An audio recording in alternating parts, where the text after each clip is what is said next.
If you feel like you take on everybody else's energy, and if you feel like 2025 has made you tired and want to take a nap, this YouTube is for you. This is Energetic Basics 101, everything you need to know about clearing, cleaning, grounding, and protecting your energy.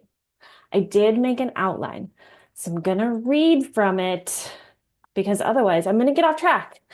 So here's a quick summary of what we're going to cover. What is energy? How does it work? What is Reiki and quantum energy healing?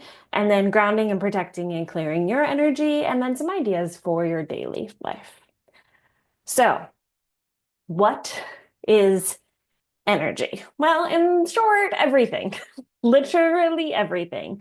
Our emotions, our thoughts, our environments, people, things, TV screens, computers. Literally everything is made up of energy and everything vibrates at a frequency. Now, you, as an energetic being, are vibrating. Your thoughts, your feelings, your physical body, they're all emanating and receiving energy. So, one idea is like your tuning fork or a radio tower. You are both always broadcasting and always receiving. So, you, in giving off your energetic field, have an aura. Now, the aura is the word for the space around you. It generally is about 6 to 12 feet, and that is your field, your auric field. So, you are giving and receiving energy even to people that you aren't speaking to, which is why we can feel when we walk into a room and something has happened or somebody's in a really bad mood. That's why you can instantly feel it because that is vibrating and doesn't dissipate super, super quickly.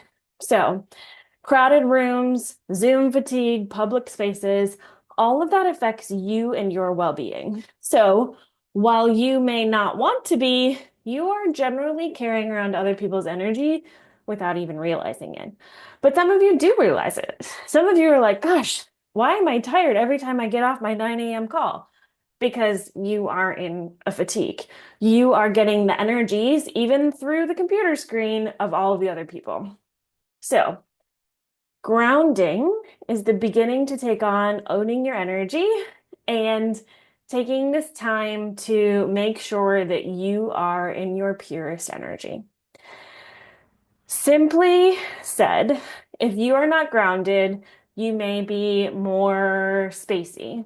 You may be reactive. You may be tired. You may be anxious. Now, in our modern day and age, those symptoms kind of read like the back of any pill bottle, right? Because I could be any of those things for any various reasons. But as you start to work with your energetic body, you're going to start to notice times when that energy is just because you haven't grounded yourself. You haven't given yourself space to really have an energetic hygiene. And one of the coolest things about protecting and clearing your energy is yours. It has to do what you tell it to do. That's like one of the most basic principles. But we don't know. You don't know that you can call your energy back until somebody like me shows up on a YouTube video and says, hey, do you know you control your energy? So you don't control that sometimes you're giving it away and sometimes you're taking on other people's, but you absolutely can take on a protection technique, a clearing technique, and a grounding technique that takes seconds. You can do a couple times a day, and it just helps like keep the flow going. So, one way to clean and clear your energy is to literally say out loud or in your head, I release all the energy that is not mine. I call back all of my energy, clean, clear, and for my highest good. Done. So easy. So, I'm a huge fan of habit stacking. If you've ever read that book, Atomic Habits. So I recommend it if you're someone that starts every day with, let's say you put on your tennis shoes and you go on a run. As you're tying your tennis shoes, I release all the energy that is not mine. I call all of my energy back clean, clear, and for my highest good. Or if you're someone that starts with coffee or an allergy pill, like me, that's when I do it. So I get my water, I get my allergy pill. By the time I've gotten my water and my allergy pill, I've already done it. So that's one part of cleaning your energy. Now, to continue to ground, you can make sure that your bare feet are on the earth, not even very long, and that will start to have really amazing benefits for your energy. You can do meditation. You can visualize, if you're someone that can see in your third eye, visualize roots coming out of your feet and pulling the earth energy back up into you. You can do breath work. So anything that sort of gets your um, entire body like back into the routine of the world around you versus the routine of whatever's in your head and whatever's swirling in your body. So we've ground ourselves, we've cleared our energy. The next thing that you can do is to protect yourself. One of the easiest ways to protect yourself is to just be intentional with, I want to say visualizing, but you don't have to visualize because you can do it with your arms too as you create a bubble. So once you've cleaned your energy and you've called it all back and you've released the energy that isn't yours, you can then imagine yourself being put like bubble boy, being bubbled, and you can blow it out from your chest and create a bubble, a visual bubble in your third eye. If you aren't someone that can visualize, you can take your arms to a really big, deep inhale. And as you exhale, bubble yourself, make sure you go all the way down to the ground and back up. So you have just created the intention of a protective energy bubble. Everything you do is rooted in intentions for your energy as well. So if you are intending every time you walk into a new space that your energy is clean and clear, you want to get into that sort of habit, it'll just start naturally happening as well. So, if you're someone that likes baths, salt baths are a good way to energetically clean yourself. You can also do Reiki, or you can have energy work done in the quantum, which are two different ways that you can do energy work, which I'm going to tell you about in a second. So, you've probably heard of Reiki if you're watching this video. And what Reiki does is it is a gentle, hands-on, or remote healing modality that sort of uses the universal life force energy. And the practitioner will use that life force energy to clean your chakras. It supports your natural body's ability to heal, rebalances your chakras, soothes your nervous system, and helps move stagnant energy. Yes, I do that. Yes, I can do that from a distance. You can book a link in, you can book a session with me. There is a link in the bio. So that is Reiki energy healing. That is very 3D, though we can do it from a distance. Now, another kind of energy healing is called quantum energy work, something I also do. What quantum energy work does is it helps to shift and realign your energy across all time-space dimensions. So we go and we work in our third eye up in a quantum realm, and that's where we're able to clear blockages, release imprints, restore your energetic blueprint. So some people like to think of that as sort of like updating your soul software. That is a little more in depth. That is a little more specific, I want to say. But both quantum and Reiki energy work, one of their ground principles is that they go where you need the most help. So that's cool. Now, you've heard me say the word chakras, and I want to give just a quick little shout out to chakras if you don't know what they are. So, chakras are energy centers in your body, and they are typically mostly referred to as seven, though we now know and continue to work with many more than just seven. But they start at the top of your head and they go down to the base of your spine.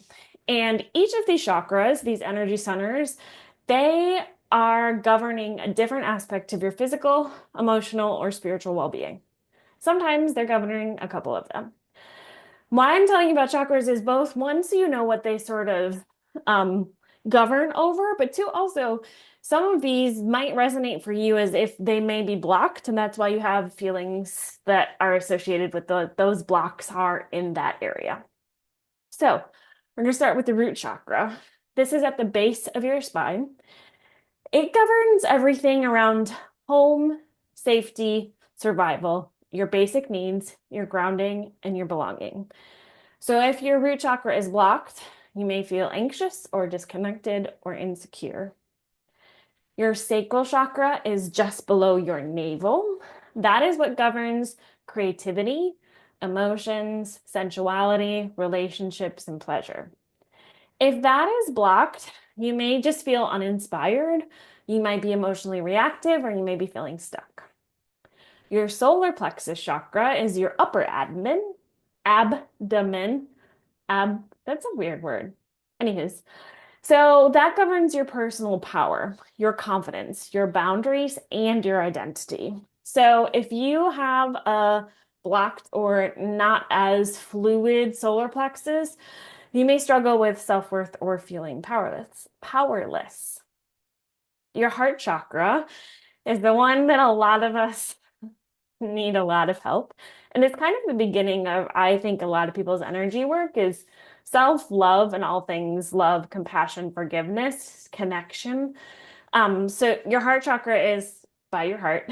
And if you are blocked or if there isn't as much flow there, you may feel closed off or bitter or even like you're self-sacrificing. Now, our throat chakra is the basis of self-expression, communication, truth, and authenticity. It is also our key to abundance, our key to manifesting. So if that is blocked or stagnant, you may feel unheard, you may feel silenced, or you might be afraid to speak up. Now, your third eye chakra is right between your eyebrows. That is governing your intuition, your inner vision, your inner knowing, and your insight. So if you feel like you're stagnant in making decisions, it could be because you're disconnected from your intuition. That might be why you feel confused sometimes. Now, the last one is your crown chakra. That is the very, very top of your head. That governs spiritual connection, higher consciousness, and purpose. So this is a place where you might feel lost, spiritually disconnected, or apathetic if they're blocked or stagnant. Okay. That was a lot of information. There's a lot of information online about chakras, and you're welcome to message me if you have any chakra questions. So, one of the grounding principles, as we said, is your energy listens to you. Now, the other side of that is not just that you get to call it back, but your energy responds to your thoughts and your voice and your actions. So, if you are constantly in a spiral of, I'm so stupid, I'm so stupid, I'm so stupid, your energy is listening to that and it is pulling you down. So, if you want to start to make intentional changes to how you feel, it's not just about your thoughts and what you say out loud, but it's also how you change them. So, your intention and your voice are very powerful spiritual gifts. You have the ability to change your energy and change your life. That starts with you. Now, energy isn't random. So it can sneak in and you can get really tired, and that may be because you've been having a reoccurring thought all day that hasn't been so good. So you are your energy. If you don't already, start to have a spiritual practice for grounding and clearing and protecting yourself. You might want to do this a couple times a day as you get started, and then it's just going to become routine. Make sure as you're looking at your life and raising your vibration that you are in places where you feel good, you energetically feel good, you feel like you can speak your mind, you can speak your truth. Your energy is going to help you go towards being in the places and spaces that make you feel the best. So, I hope that that was helpful. Thank you so much for tuning into this Energy Basics 101. If you have an energy basic you think I missed, drop it below. Thanks, all.